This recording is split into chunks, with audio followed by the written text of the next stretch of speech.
Bismillah. Assalamualaikum warahmatullahi wabarakatuh. Alhamdulillah rabbil alamin, salatu wassalamu ala Rasulillah wa ala alihi wa ashabihi ajma'in. Qala rabbi shrah li sadri wa yassir li amri wahlul 'uqdatam min lisani yafqahu qawli, amma ba'd. Alhamdulillah, syukur pada Allah Subhanahu wa taala atas nikmat Allah SWT yang tidak pernah putus-putus, sentiasa menggunakan kita dengan berbagai-bagai kebaikan, dan mudah-mudahan kita menjadi hamba yang sentiasa bersyukur, insya-Allah. La in syakartum la azidannakum wa la in kafartum inna azabi lasyadid. Kalau kamu syukur, aku akan tambah nikmatku kepadamu, dan kalau kamu kufur, ingatlah azabku amat pedih. Selamat dan salam kata junjungan Nabi Muhammad sallallahu alaihi wasallam, keluarganya dan sahabat-sahabatnya. Mudah-mudahan kita menjadi orang yang sentiasa berada di atas sunnah Nabi sallallahu alaihi wasallam, dan juga di atas sunnah Ahlul Bait dan juga Khulafa' Ar-Rasyidin dan sahabat-sahabat, insya-Allah. Terima kasih Tuan Imam, Tuan Bila, Tuan Kuasa, seorang tuan-tuan muslim-muslimat sekalian. InsyaAllah kita sambung perbincangan kita dalam sirah Nabawiyah. Mudah-mudahan menjadi lebih cinta kepada Nabi SAW dan lebih mengenal budi atas segala jerih payah Nabi SAW berusaha menyampaikan wahyu Allah SWT pada kita, dan sehinggalah kita berada atas nikmat yang paling besar. Nikmat paling besar ialah nikmat Islam dan iman. Kezaliman paling besar adalah syirik. Inna syirka la zulmun azim. Sesungguhnya syirik itulah kezaliman yang sangat besar. Zulmun azim, kezaliman yang besar. Dan yang mudah-mudahan kita bicarakan susuk Nabi SAW ini menjadikan kita orang yang lebih sensitif, lebih cakna, lebih perhatian terhadap Nabi dan terhadap sunnah Nabi dan semua ajaran Nabi SAW. Pagi ini insya-Allah kita bincang tentang pelbagai cara menentang dakwah Nabi SAW. Muka surat 126 tu.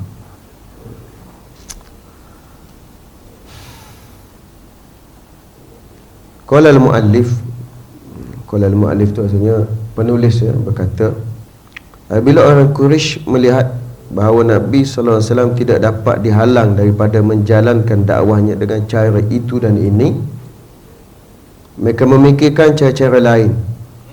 Mereka memilih beberapa cara lain untuk membendung gerakan dakwah Nabi SAW, yang saya ringkasnya seperti berikut.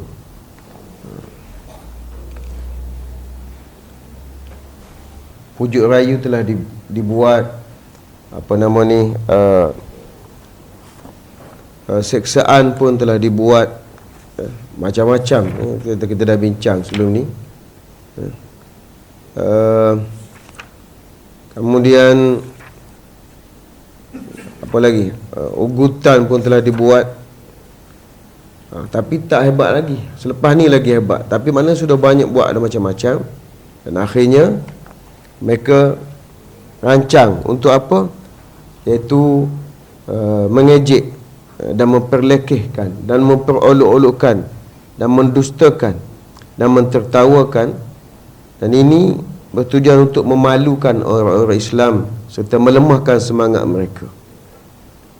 Mereka menuduh Nabi SAW dengan pelbagai tuduhan yang tidak berasas serta umpat keji yang dangkal, dan mereka menuduh Nabi SAW orang gila, seperti firman Allah SWT, wa qalu ya ayyuhalladzi nuzzila alaihi dzikru innaka lamajnun. Mereka yang ingkar berkata, wahai orang yang diturunkan Al-Quran kepadanya, sesungguhnya engkau adalah orang gila. Innaka lamajnun. Itu satu. Dan menuduh orang atau menuduh Nabi ni gila, ataupun orang mengikut Nabi ni gila, bukan berdulu, sekarang gitu. Kenapa? Kerana Orang-orang yang buat sesuatu yang nampak bersalahan dari segi kebiasaan orang, dia kena anggap gila. Misalnya zaman Nabi SAW, ya, bila menyembah Allah tu dianggap sesuatu yang gila, pasal biasanya orang menyembah berhala. Gitu. Atau zaman Nabi SAW, kalau membuat pinjaman tanpa riba, membuat pinjaman dengan riba itu biasa. Tapi buat pinjaman tanpa riba, gila. Macam sekarang lah, kalau ada bank menawarkan pinjaman tanpa riba, bank lah kata, dia kata-katalah di waktu dia buat bank Islam. Orang kata apa? Itu bukan Islam, itu bank gila. Pasal apa? Mana boleh buat pinjaman tanpa kita panggil apa tu? Interest ke, bunga ke, apa lagi? Dividen apa sajalah. Payah. Kalau kita nak cakap soal-soal begitu. Tapi ada maksudnya, kalau kita buat yang pelik tu, orang akan kata gila. Atau beginilah, azan biasa, azan subuh tak datang, azan zuhur tak datang, pukul 1, sekarang pukul 12.59. Azan asar biasa, waktu biasa tak datang. Kali member ni azan zuhur pukul 11, ramai datang. Marah, woi gila, apa azan zuhur pukul 11? Dia kata, siapa gila? Aku gila ke kau? Aku azan pukul 12.59, kau tak datang. Aku azan pukul 11, kau datang. Kau gila atau aku? Balik awal. Itu masalah. Tapi buat di luar kebiasaan lah. Luar kebiasaan. Misalnya, dalam sunnah Nabi SAW, azan Jumaat, bila nak solat Jumaat, bukan masuk zuhur. Kita azan Jumaat, azan zuhur tu, hari Jumaat kita azan zuhur, kita azan untuk solat Jumaat bila masuk zuhur. Tidak, azan Jumaat sebenarnya ikut sunnah, dia bila nak solat Jumaat. Solat Jumaat ni kena tunggulah, tak cukup ke belum. Bukan masuk zuhur tu terus solat Jumaat. Sebab tu waktu Jumaat tu panjang, sebelum habis asar boleh solat Jumaat. Tapi kalau buat solat Jumaat pukul 4, itu semua tu kau panggil Korea Gilaliyah. Pukul 4 solat Jumaat. Tapi kalau kita buat begitu, nak zuhur, tengok ramai semua, imam dah ada, bila dah ada, mana imam tu sekali imam lah, dan kalau kita mazhab Syafi'i ni kena 40 dah cukup. Imam kata Bilal pun azan. Gitu. Dia tak boleh tengok masuk zuhur. Tapi kalau buat begini, buat begitu, pelik kan? Tengok apa Bilal tak azan-azan. Kenapa azan? Memang ada kat rumah hak jenis, yang jenis mari masjid, imam naik atas mimbar semua yang ada tak azan lagi ni. Gila tu Bilal lah, dia kata. Padahal dia gila. Tu sebab kita buat di luar kebiasaan. Lepas tu dia tuduh Nabi SAW gila. Tapi bila dibacakan Quran, bukan ayat orang gila. Sebab tu dalam perbincangan nanti akan ada tu dia berbincang nak kata Nabi gila itu ni. Kita nak kata Muhammad gila, kita tahu orang gila macam mana? Awak tahu orang gila macam mana kan? Awak tahu macam tu bukan orang gila. Rambut minyak, kemas, wangi. Kalau dia lalu satu lorong tu, orang tahu dia dah lalu ni. Sebab apa? Sebab wangi. Kalau macam kita, ni pakcik ni dah lalu ni, bau semacam ya. Lain, Nabi meninggalkan wangian. Oh gila apa je tu. Kita kata dia ahli sihir. Ahli sihir ada tengkorak leher ni. Pakai ni macam-macam batu sana sini, ikat sana. Keris kecil, keris besar, lembing, tombak, senapan, merah semua bawa. Lah siapa je tu? Penyair. Kita tahu siapa penyair. Kalangan kita ramai penyair. Ramai penyair. Tak tahu. Bukan macam tu ayat-ayat syair.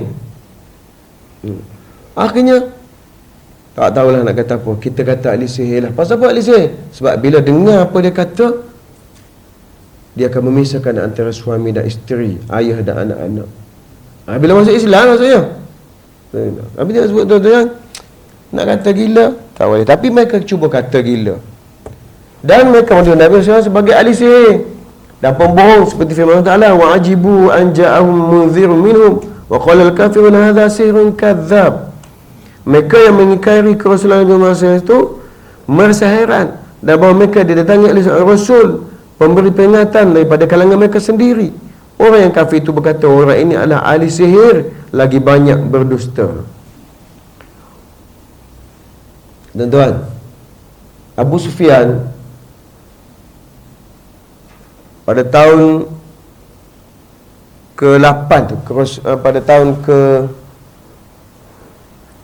sebelum tahun ke-8, antara tahun ke-6 ke-7 tu, belum Fatu Makkah, Nabi SAW mengutuskan surat. Asal dia juga dalam ni, tapi lambat lagi lah.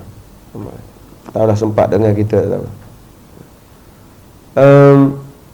Dia hantar surat, Nabi hantar surat kepada Kisra Rum.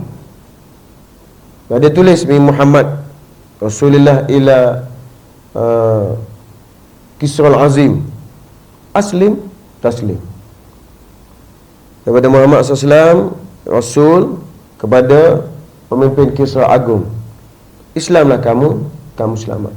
Kalau kamu Islam, kamu dapat 2 pahala. Tapi kalau kamu menolak Islam, kamu menanggung dosa seluruh orang yang kamu perintah. Masa tu musim panas. Dia tahu orang Quraisy ni, orang Mekah, berdagang ke Syam pada masa tu. Kemudian dia minta pegawai dia pergi cari siapa dia, orang Mekah. Lalu datang, ditanya siapa ketua ni. Abu Sufyan kata, saya. Lalu dia tanya, siapa kenal orang ni yang nama Muhammad, yang mengandakwa dia Nabi? Saya, kata Abu Sufyan. Siapa yang paling dekat hubungan kerabat dia dengan dia ni? Abu Sufyan kata, saya. Sebab dia bapa mertua Nabi. Lalu Kisra Rum tanya 18 soalan. Kata Abu Sufyan, aku cuba nak berbohong, tapi tak boleh. Tak boleh nak bohong. Tapi kalau Abu Sufyan bohong, masalah dia. Sebab Kisra Rum tahu. Misalnya dia tanya, adakah orang ini yang nama Muhammad ni, yang kata dia Rasul ni, dulu tok nenek dia pernah jadi raja? Tidak. Sebab dia tahu anak-anak dia. Adakah orang ni dulu dia pernah berbohong, dikenali sebagai pembohong? Tidak. Bahkan dia Al-Amin. Adakah macam-macam tanya. Lalu bila selesai dia tanya tu, Abu Sufyan jawab satu-satu. Adakah orang yang masuk agama dia akan keluar? Tidak. Adakah orang yang masuk agama dia makin bertambah? Ya. Tu ya soalan. Ya, tidak. Benar ke itu? Apabila kamu berperang dengan dia, adakah dia selalu menang? Atau kadang-kadang kamu nak, atau kadang-kadang dia kalah? Ya, kadang-kadang dia menang, kadang-kadang kami menang. Kan perang Badar, perang Uhud. Kan? Lepas tu, seseorang tanya, kalau begitu, semua yang saya tanya itu kamu kata ya dan kamu kata tidak. Itulah sifat-sifat Nabi yang akan diutus oleh Allah, yang disebut dalam Taurat, Zabur dan Injil. Abu Sufyan kata, nasib baik aku tak menipu, kalau tidak teruk. Pada kata apa? Kalau dia, tok nenek dia pernah jadi raja, mungkin dia nak jadi raja. Kalau dia pernah berbohong dengan manusia dulu, dengan Tuhan, mungkin dia boleh berbohong. Tapi kalau dengan dia tak pernah bohong dengan manusia, hak manusia depan mata dia, yang Allah ni, yang Maha mengetahui, lagi dia tak bohong. Tu. Abu Sufyan kata, nasib baik tak menipu. Kalau kamu kata orang masuk agama dia tak pernah kurang, begitulah sifat agama yang benar. Sentiasa bertambah sampai hari ini. Sekarang ni kita berada nombor 2 dalam dunia selepas Kristian. Tak kira lah hak tolong tu, tapi Islam lah hak tolong tu. Jangan orang Islam lain pun, orang Islam nak tolong pun jangan hina agama dia. Marah. Saya tahu dah saya tak solat, tapi jangan hina agama saya. Dia tahu, dia mengaku dia tak solat. Kalau tak tutup aurat cuba orang kafir. Islam lagi tak tutup aurat pun. Marah dia. Telek mata. Tapi dah sebut tuan-tuan, Nabi Islam tidak pernah berbohong, tidak pernah menipu, tidak pernah tidak diakui oleh siapa? Diakui oleh musuh ketat dia pada masa itu, Abu Sufyan. Masa itu tidak Islam lagi, radhiyallahu anhu. Lepas tu dia masuk Islam. Dan kata Abu Sufyan, setelah hari itu, akhir sekali kisah dia kata apa? Kalaulah semua yang kamu kata itu benar, satu hari nanti dia akan menguasai tanah tempat aku pijak sekarang, iaitu Syam, Baitul Maqdis. Betul, tahun 15 Hijrah Sayyidina Umar berjaya menawan Masjid Al-Aqsa. Dan Nabi Ibrahim sudah ada dahing daripada Nabi dah. Nabi dah sebut dah, betul. Kalau betul apa kamu kata tentang dia, satu hari nanti dia pasti akan menguasai tempat yang aku duduk sekarang, yang aku berpijak sekarang. Maknanya tuan-tuan sekalian, selepas itu Abu Sufyan kata apa? Semenjak hari itu aku rasa Islam telah masuk dalam diriku. Masa itu tahun ke-7, selepas Hudaybiyah tahun ke-6, ke-7, tahun ke-8 Abu Sufyan masuk Islam. Dan bila dia masuk Islam, dia kata pada anak-anak dia, kata apa? Tebuslah dengan bersungguh-sungguh berjuang untuk menegakkan agama Allah, kerana kita lambat masuk Islam. Gitu kan. Allahu Akbar. Kemudian apabila berhadapan dengan Nabi SAW, mereka memandang Nabi SAW dengan pandangan penuh benci serta perasaan dendam yang meluap-luap. Dalam firman Allah Ta'ala, wa yakadul ladzina kafaru la yuzliqunaka bi absarihim lamma sami'u dzikra wa yaquluna innahu lamajnun. Sesungguhnya orang kafir itu hampir-hampir menggelincir dan menjatuhkan kamu dengan pandangan mereka yang penuh dengan permusuhan dan kebencian. Semasa mereka mendengar Al-Quran sambil berkata, sesungguhnya Muhammad itu sememangnya orang gila. Dia tak ada modal lain. Gila. Macam orang bergaduh. Orang gaduh. Dia tak ada nak cakap apa dah. Mung gila. Tu pun gila. Mung pun gila. Mung gila. Mung dia main gila. Mung gila. Dua-dua gila. Lepas tu dengan orang gila jangan bergaduh. Nanti dia kata, dah kata aku gila kan bukan bergaduh. Kau pun gila. Baru kita tahu. Dia. Dia kata apa pun. Ada doktor ni, dia pergi melawat orang sakit, hospital mental lah. Dia tengah mancing, dia tengok pakcik tu mancing. Dia tanya, mancing apa pakcik? Kat padang, air tak ada. Mancing apa, mana ada ikan? Gila betul kau ni kata. Dia betul tu. Memang nak siapa je, nak menunjukkan keramahan. Mancing apa makcik? Dia mancing apa, mana ada ikan sini. Tapi dia mancing. Berhati-hati kadang-kadang orang gila tu sebenarnya mengajar kita supaya jangan jadi gila. Tapi kalau yang ni akhirnya dia kata gila juga, dengan muka, dengan perasaan. Sebab tu tuan-tuan, kenapa dalam buat wuduk kita kena basuh muka, antara rukun. Di muka ni ada apa? Ada dahi, ada hidung, ada mata, ada misai, ada janggut, ada pipi. Satu anggota kecil yang memiliki banyak, apa nama kita kata apa, banyak anggota lain, atau cawangan lah, cawangan dengan berbagai jenis. Mesti ada muka kan. Kita ada dahi. Kalau di tapak tangan ni kita ada apa? Kita ada jari. Lepas tu tapak tangan tak ada.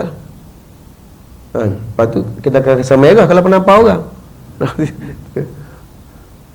Tapi kalau di muka ni, kita ada kening, kita ada bulu mata. Ni tangan ada kuku lah, kuku, jari. Apa lagi? Tak sebanyak yang ada di sini. Sama juga kalau dalam perubatan. Daripada sini ke bawah, pakar tak ramai. Jantung mungkin ada pakar jantung, pakar buah pinggang, pakar apa lagi? Paru-paru. Nah, 3. Yang lain general lah, umum. Kalau di sini klinik lain-lain. Ni, klinik lain-lain. Ni ENT. Klinik lain. Doktor pun lain. Ni klinik lain. Enggak. Dan orang tulis dah. Klinik gigi. Kita pergi, saya nak cek mata.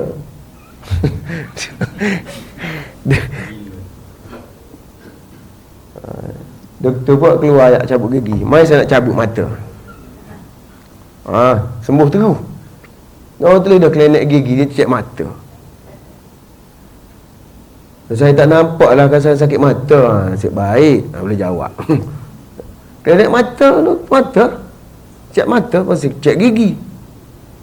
Nah. Ni okey, satu. Ni ENT kan. Ni lain. Tang ni dia apa? Lidah ni lain. Saya ada kawan saya pakar dia panggil maxillofacial. Dia kalau kemalangan, dia kata paling serabut kat bahagian kepala. Ada tu gigi nak betulkan gigi, ada mata keluar cabut, doktor pun nak semua mata. Kadang-kadang bertukar mata, duduk gigi nak mata pula. Pasal ramai sangat. Dan tempat kecil. Tapi nak sebut tuan-tuan, kenapa Allah sebut begitu? Dengan matanya, dengan pandangan. Sebab apa? Banyak isyarat kejahatan di kawasan ini. Kalau sini, kalau tangan ni syarat jahat mungkin, tapi dia ni ada juga tu. Tak ada orang macam ni. Tak ada. Tu kata tumbuk. Mata lagi. Dia gigit bibir lagi.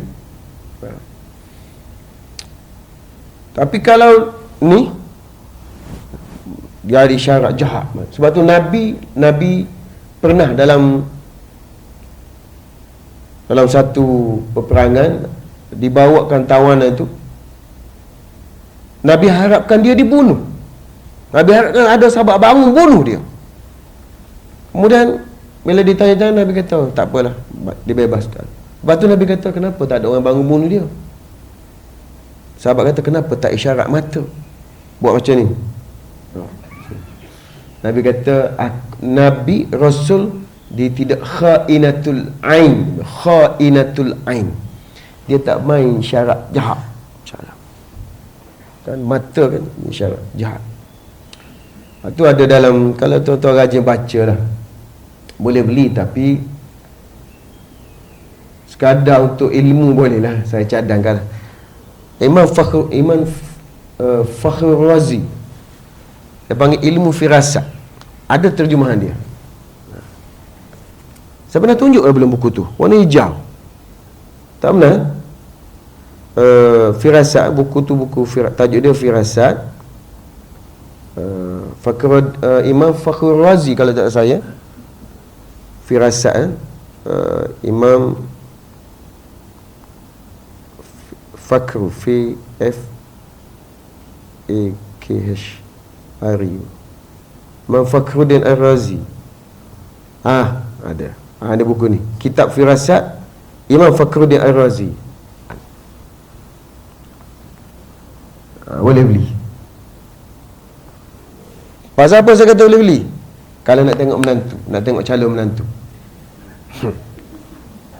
Main. Bila anak perempuan kita kata, ayah ada kawan lelaki nak datang, eloklah, ayah pun nak berkenalan. Bila dia datang ambil buku, letak atas meja, meja orang tamu tak. Dia tengok, Mi dia cakap gitu. Tuan-tuan, buku tu pada saya walaupun tidak 100%, tapi itu pandangan ulama lah. Ada maksud-maksud dia tertentu. Sebab tu dalam meminang, kenapa kita boleh melihat dua ni? Muka dan tapak tangan. Pada sini banyak isyarat-isyarat tentang kepribadian seseorang. Misalnya kuku, tangan, tapak tangan. Ni apa nama kita panggil ni? Urat jari. Ada kawan saya masa belajar di pondok tu, tuan-tuan. Ada seorang sahabat ni, orang biasa je, tapi dia belajar lah daripada selatan Thailand, petani. Member tu bakal tengok tapak tangan ni. Dia panggil kafuliah. Ada kitab kafuliah ni, kitab nak tengok tapak tangan. Tapi bukan nujum. Ini ilmu. Lalu dia tunjuk. Dia kata,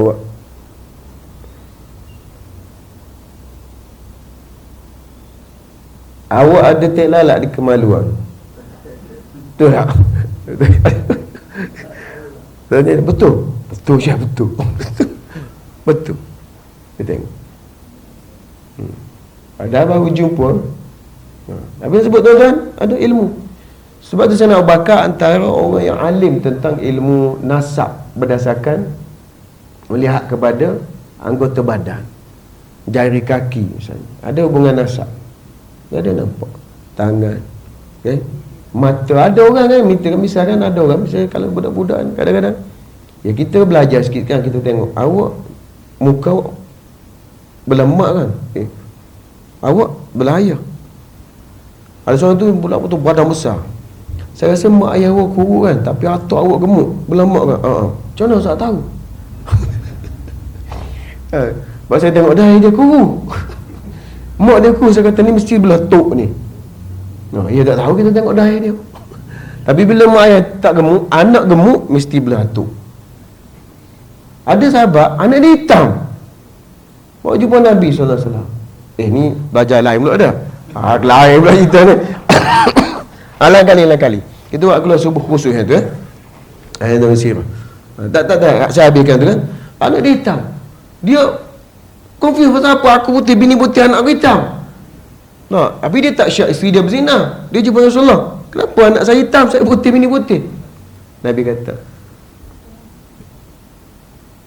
apa nama ni, datuk kepada isteri awak tu hitam. Datuk pada isteri maknanya moyang tak? Moyang hitam. Yang turun ni kan turun. Dia ada tu semua. Berarti Imam Syafi'i semula itu semua. Banyak cerita. Tapi beli yang tu buku satu, tengok menantu pergi rumah letak dalam meja. Biar tak baca boleh tengok. Macam mana ayah begitu rasa tengok. Dia ada maksud dia, ada maksud. Keningnya, alis matanya, ya. Sebab tu mata-mata yang jahat kan. Sebab tu kita panggil mata-mata. Polis panggil mata-mata kan. Mata-mata. Dia tak panggil hidung-hidung. Panggil mata-mata. Kenapa? Kerana ada sesuatu yang besar yang terbit daripada dia. Ya. Tak apalah. Kemudian bila Nabi SAW duduk dikelilingi oleh sahabat,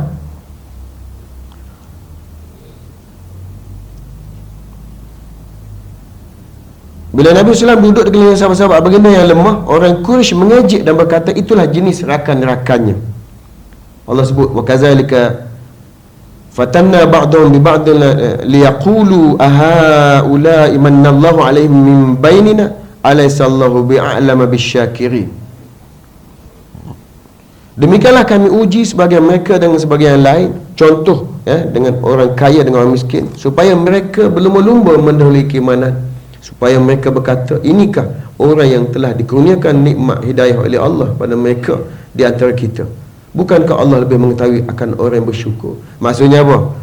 Ni level dia Orang miskin masuk agama dia. Orang susah. Dah, itulah ujian Allah Subhanahu wa taala. Sebab tu tuan-tuan sekalian, Nabi sebut apa? La afdalu ala arabiyyun wala a'jamiyyun la abyadu alal aswad illa bittaqwa. Tak ada lebih orang putih ke orang hitam ke orang kaya ke orang miskin, melainkan lebih tu apa? Lebih tu adalah takwa. Itu saja. Tak ada lebih kecuali yang lebih bertakwa kepada Allah Subhanahu wa taala. Dan mereka ini adalah sebahagian sebagaimana firman Allah Taala yang lain, innal ladzina ajramu kanu minal ladzina amanu yadhakun wa idza maru bihim yataghamazun wa idza qalabu ila ahlihim qalabu fakihin wa idza qalabu ila ahlihim qalabu fakihin wa idza ra'ahum qalu inna haula ila dhallun wa ma ursilu alaihim hafizin. Semuanya orang derhaka, mereka di dunia selalu mentertawakan orang beriman. Ya. Ni persis kehidupan dunia. Dan bila orang beriman lalu dekat mereka, mereka mengerdipkan mata sesama sendiri. Jahat. Lalu dia tak cakap jahat. Bila kita tengok, bila kita belakang, dan bila mereka yang orang kafir kembali kepada kaum keluarga, mereka kembali dengan iran gembira pasal ada puas hati orang menyanyi kat orang Islam. Dan bila mereka melihat orang beriman, mereka berkata sungguhnya mereka itu adalah golongan yang sesat, padahal mereka tidak diutus untuk menentukan sesat atau tidaknya orang itu, orang yang beriman itu. Tuan-tuan, ini isyarat lagi jahat. Lalu di masjid, atau lagi jahat apa? Ni orang masjid yang jahat. Member baru datang. Member masuk, isyarat kat tabung. Jaga tabung, maksudnya jaga tabung tu. Dia tak cakap tapi mata. Tengok tabung. Maksudnya masuk dalam tu, tengok tabung. Takut hilang. Jahat. Wahaya tuan-tuan. Itulah permainan yang banyak sangat fitnah. Banyak sangat fitnah. Apa isyarat jahat mata? Banyaklah kalau nak sebut. Kalau dalam buku firasat tu, dia ada mata kena mata. Ada yang jenis mata naik atas ni. Ada jenis mata mengantuk. Ada yang jenis mata hitam dia tu lebih banyak daripada masuk yang putih. Kawasan hitam yang bulat tu, hitam tu lebih besar daripada yang putih. Ada yang kecil, mata hitam dia kecil, mata putih banyak. Kalau tak ada masa mata hitam tu, itu mayat. Ada yang hitam tak ada, putih tak ada, itu tidur. Itu mata tidur. Tapi bukan maksudnya, bukan maksud tidur sungguh. Ada kadang-kadang merati tu bukan saja kan. Angguk. Okay. Ada macam-macam mata. Ada kita panggil apa? Kita panggil juling ular kan. Juling apa?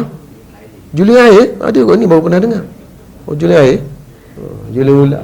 Juling ular cantik. Kalau juling yang satu lagi tu, yang juling satu lagi tu bahaya. Yang juling kan. Yang kata muslimat sekalian, nampak ramai pagi ni. Tengok ke mana ustaz kan. Tapi kalau bertumbuk dengan dia, kena beringat. Kena bercakap, awak ke mana, semua kena. Kita tengok kelai, boleh terpokan lah pipi kita tu. Kena sebiji, tak sempat mengelak. Tapi maksudnya mata ni banyak isyarat mata tu. Banyak isyarat mata. Ada sahabat saya masa di kita kursus tentang ajaran sesat di Port Dickson 2-3 tahun lepas lah, sebelum pasal isu JSB jugalah. JSB ni tentang Syiah. Bila nak pergi ke rumah makan, bapa budak lelaki tu Syiah, Nama Ustaz Rafiq saya sebutlah sebab tak ada masalah. Dia cerita sebab kita cerita Syiah ni beri makan kotor pada orang Islam. Dia pun cerita pengalaman dia sendiri duduk di Madinah. Keluarga tu maknya Sunnah, orang Pakistan. Ayah dia Syiah. Dia jemput pergi ke rumah. Lepas tu masa nak makan tu, mak dia duduk di belakang ayah dia. Jadi kawan-kawan duduk kat depan ni, bila nak makan, mak dia buat macam ni. Jadi kawan-kawan ni bila nak makan, dia buka mata. Kenapa? Lalu tak jadi makan. Tak jadi. Balik begitu. Rupanya dia letak makanan, bapak dia, suami dia letak makanan benda kotor dalam makanan itu. Sebab itu Syiah begitu. Malah satu kes berlaku, dia letak, dia masukkan air mani dalam makanan. Kalau cerita dahsyat. Dia memang gitu. Kan makanan bila kita masuk benda kotor dalam badan, dia akan merosakkan hati. Kalau rosak hati jadi hepatitis B.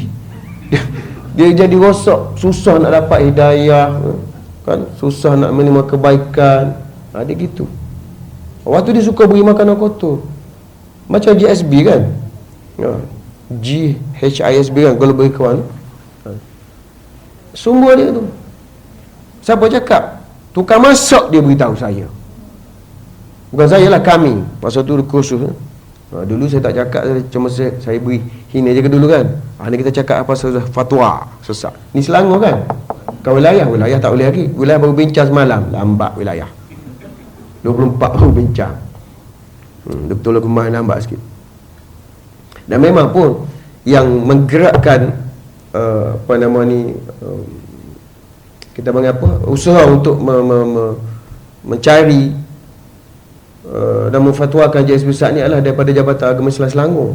Kita dah 3-4 tahun lepas kita dah tahu dah, cuma tak boleh nak sebut tu lah, pasal belum diwartakan. Sekarang sudah diwartakan, kita pun beranilah, nakut juga umumnya.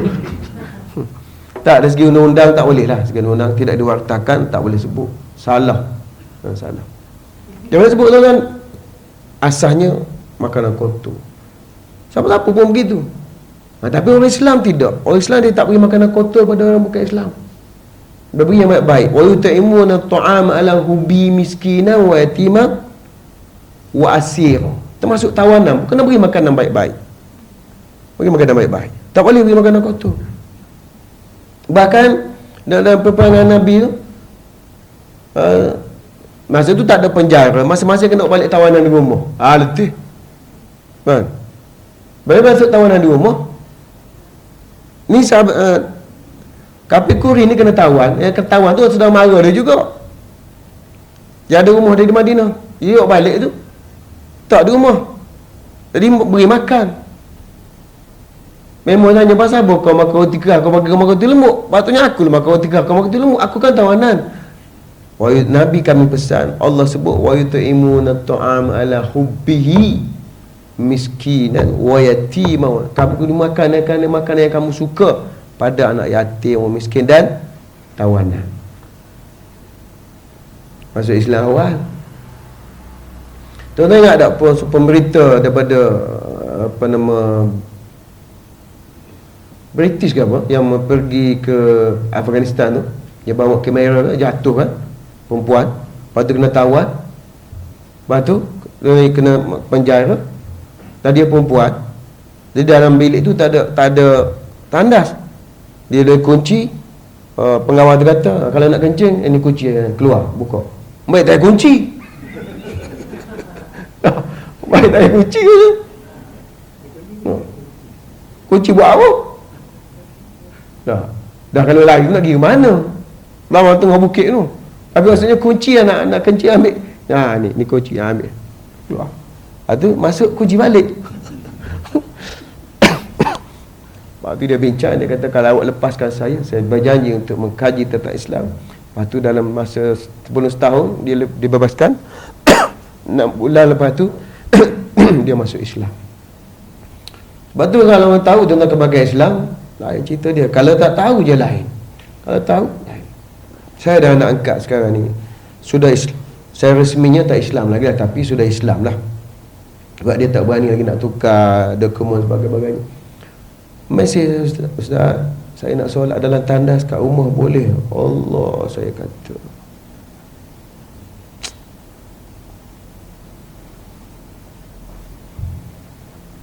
Jinnah, nama dia Jinnah, Jinnah kita, ayah Jepun, mak Cina.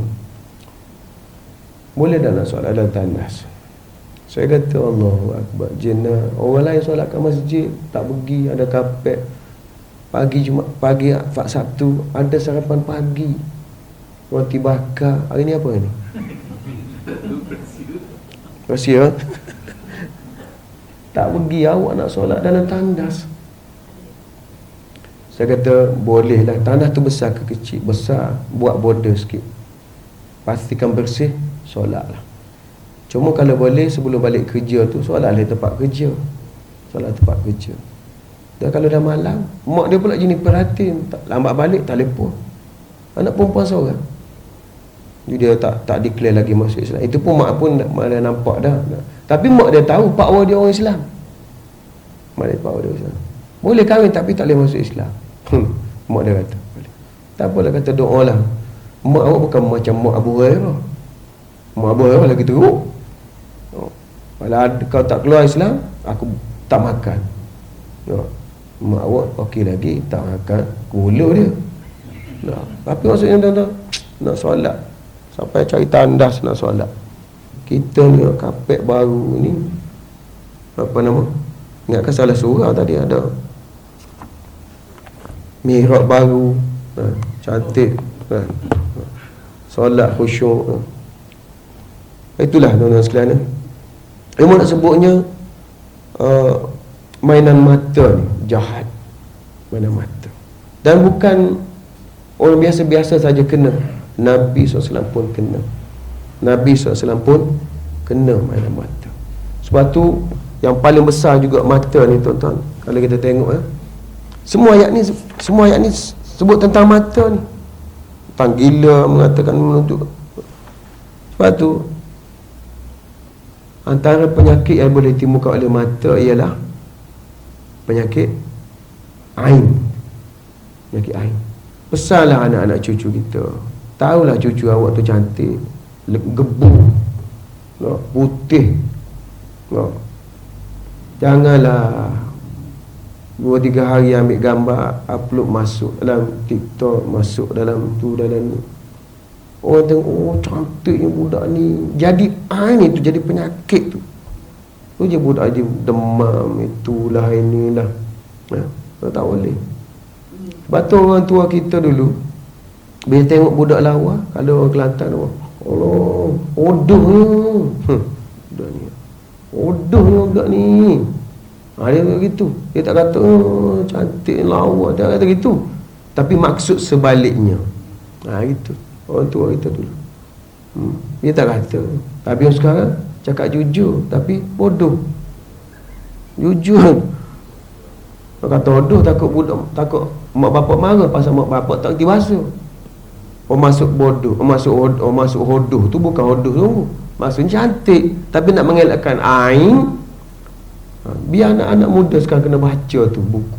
Ada satu buku bagusnya. Allah SWT. Dr. Abdul Salam Abdul Samit tentang ruqyah, tebal tapi tu. Ada dalam khusus, dalam tu ada bab ain, mata, penyakit yang ditimbulkan oleh mata. Terutama sekali budak-budak kecil. Jangan budak kecil, orang tua pun jangan. Tua sahabat Nabi pengsan. Sahabat pengsan. Lalu dibawa oleh Nabi. Nabi tengok, siapa puji dia ni? Dia putih. Siapa puji dia? Ada sahabat kata, saya ambil wudu, tak ada air wudu tu, hak tukang muji tu, lepas tu sembah pada orang, bangun dia. Itu cara. Tapi kalau kita tahu, kalau kita tak tahu, takkan nak masuk TV lah. Siapa muji cucu saya, tolong wudukan, hantar melalui Shopee. Penuh rumah. Sebab sebaik-baiknya jangan. Itu kaedah sebab itu. Saya nak sebut mata ni, mata jahat.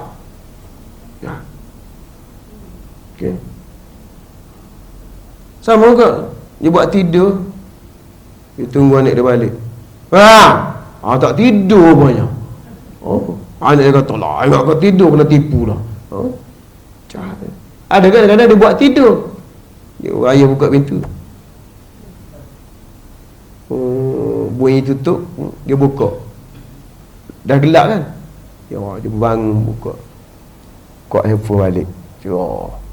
Ayah dia tutup pintu, ayah dia tak keluar, ayah dia duduk dalam lagi.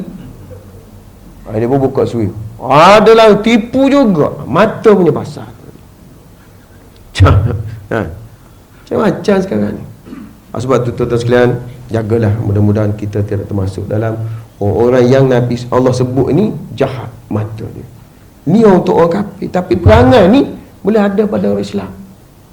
Pergi masjid, member baca Quran kuat sikit, dia dah bersama. Ingat dia seorang, dia cakap apa? Ingat, tengok tu baca Quran, member punya sebelah. Maksudnya apa? Dia ingat dia seorang pandai baca Quran, member pun jawab, iyalah, mata tu mata, tapi faham, sama-sama jahat kan? Dia faham. Lama-lama mengupakkan mata setengah jam, pakai mata suara tak ada. Dahsyat tuan. Sebab tu berhati-hati dengan mata. Mudah-mudahan kita tidak termasuk dalam golongan orang yang khainatul ain, yang khianat dan jahat matanya. Sebagaimana dituduh yang dituduhkan oleh orang kafir pada Nabi sallallahu alaihi wasallam dengan menggunakan benda-benda ni, benda-benda mata ni dan sebagainya. Mudah-mudahan yang baik itu daripada Allah SWT. Ilmu kelima saya sudahi dengan lafaz yang melayu taufiq hidayah. Wassalamualaikum warahmatullahi taala wabarakatuh. A'udzubillahi minasyaitonir rajim. Bismillahirrahmanirrahim. Alhamdulillahirabbil alamin, aqibatul muttaqin wa la adwa zalimin. Rabbana atina fid dunya hasanah wa fil akhirati hasanah wa qina adzabannar. Wa sallallahu ala Muhammadin nabiyil karim wa ala alihi wa sahbihi ajma'in. Walhamdulillah.